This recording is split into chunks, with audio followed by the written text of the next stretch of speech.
खबर आपको दें कि चौधरी परवेज इलाही अदालत से रिहाई के बाद घर के जाने पर रवाना हो गए हैं। अदालत ने पुलिस को परवेज इलाही को उनके घर तक छोड़ने का हुक्म दिया है। मजीद तफसीलात जान लेते हैं डॉन न्यूज़ के नुमाइंदे राना बिलाल से। जी राना बिलाल, बताइएगा।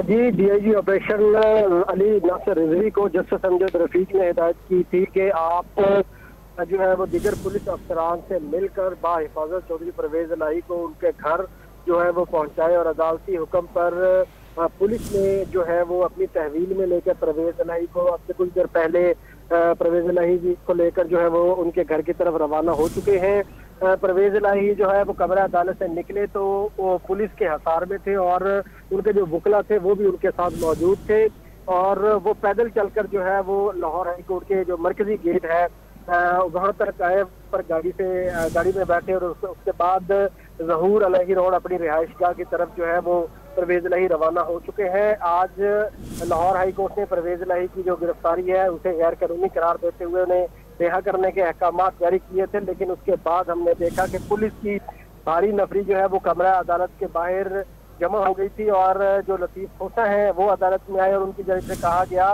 कि पुलिस दोबारा परवेज इलाही को गिरफ्तार करना चाहती है जो कि बुनियादी हकूक के खिलाफ है। इसलिए अदालत परवेज इलाही को घर पहुंचाने के हवाले से इकदाम की हिदायत दे। तो अब परवेज इलाही जो है वो लाहौर हाई कोर्ट से पुलिस की तहवील में अपने घर के लिए रवाना हो चुके हैं। बहुत शुक्रिया आपका तफसीलात देने के लिए राना बिलाल।